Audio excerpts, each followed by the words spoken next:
That's the way out of the dig. Alan's just going out cut some more scaffolding because we need to get some more scaffolding before we can carry on. Quite a bit there. That's the mat we use when we're hilty capping, and we need to get some big piece of scaffolding in here to pin this back. It's safe at the moment, but when we start taking other stuff out it won't be, so we need to pin that in place. We're not going that way. Let's flick around. Okay, this is the way forward. It's getting quite chossy in the roof, so this next section is going to be very slow progress getting past it. With this digging part, the scaffolding we're going to get in now, so we're safe. We've got to get this big piece out here. Already took a big chunk of it off on our last visit. It was quite out about up to here. It's just very restricted working at the moment for doing the capping. Kind of have to lie down to do it, which is not ideal, but it's nice and safe back in the cage when we're doing it. So the reason we have to get some caging is, this is a piece what I said we need to stabilise, because this piece will come out. This is not really holding anything, but when we start taking chunks off this piece here, these bits here, and they're what we call chock stones. This piece is a chock stone, which is, you can just about see it pinning. It's pinning this piece in. So when we start taking this stuff away here to go forward, this bit's going to come in. This piece is going to want to fall.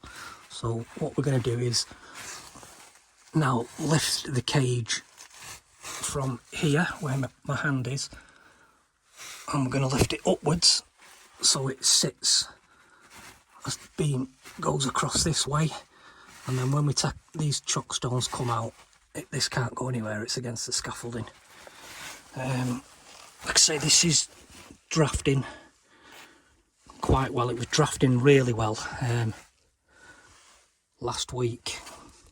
No, it's not last week, it's a good few weeks ago now since we've been down. Couple of weeks before that we weren't quite this far in, and we were doing a draft test, and it was sucking everything. I use a vape for putting smoke in to see where it's going, because you can just stay here with a vape, and it was sucking everything in that way. And then the previous trip we did before this one, it was blowing everything out. I'll do a bit of a draft test in a minute and show you what happens, but yeah, that's the way forward. And it is, like I say, you can't see, but it is extremely chossy, so this next piece is going to be slow. The more chossy it is, like this breakdown stuff, the slower we tend to go through it. You just need to take your time, be safe as possible. Yeah. Okay, so we've had drafts sucking and both blowing, depending. Obviously, it depends what the pressure is. Okay, the equalising with the outside to the inside, and then that piece was drafting. So obviously, it's all coming the same way and all that. But let's just do a bit of a draft test here and just see exactly what happens now.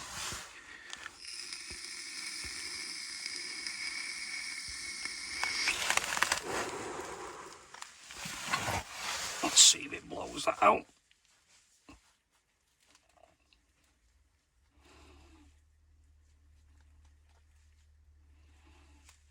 I can just hear Alan in the background chopping the next load of scaffolding up to go in. So it is clearing it. Not very fast, but it's clearing it. So let's see if there's a bigger draft up top.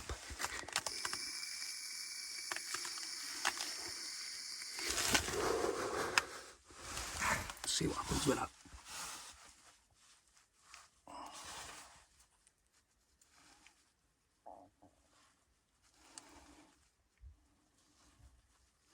Okay, so it seems to be clearing it faster from downwards, so that doesn't mean anything though, really, at the moment. All we know is that the good thing is the draft's that way, so it is clearing it. That could just be a little bit more black. There's a lot of soil in this section. That's been a bit of a nightmare, because it's quite a way back now to where we get rid of all the spoil. And it normally takes about 4 or 5 of us, so 1 week we'll dig, and then the next time we'll end up moving all the stuff with a 5-man team.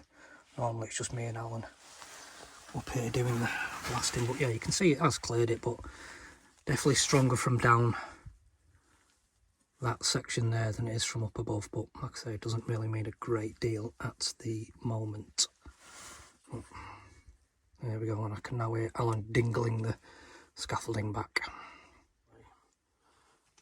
Right, we have now got some scaffolding in above the piece. With every cave has a sword of Damocles, so we've got one, which was that piece up there which was hanging down.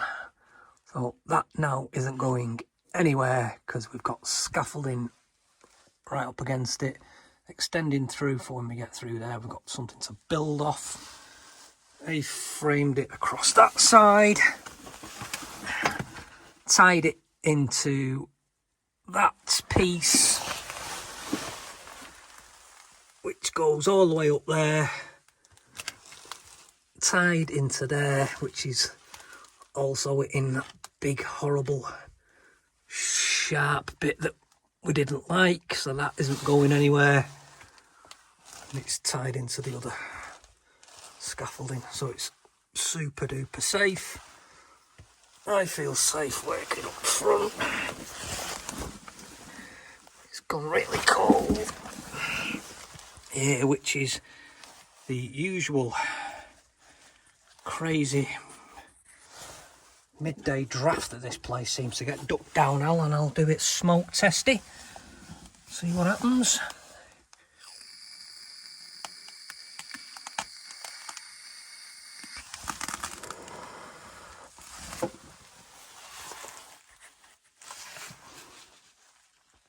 Right, it's not rocking out like a rocket, but it's definitely it's coming out of it, that's for sure. It will clear in a minute.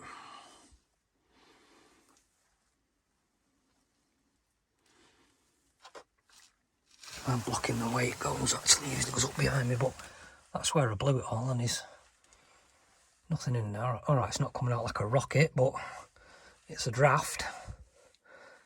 And you can feel the temperature drop here as well, which it tends to do at the same time every time we're digging down here. It's bizarre. But there you go, we're ready for taking this big piece out, dropping all this out so we can work. Seventh heaven is at 175 degrees bearing from us.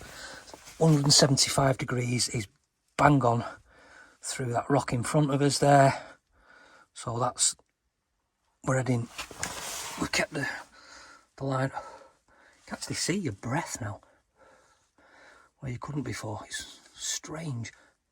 So yeah, that's 175 degrees, so we're bang on course for 7th heaven.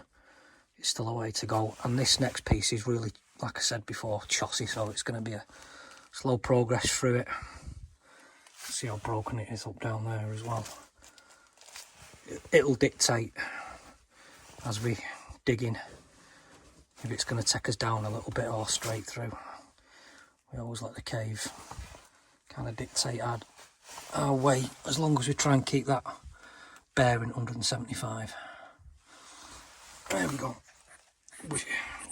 We're caged in and super safe.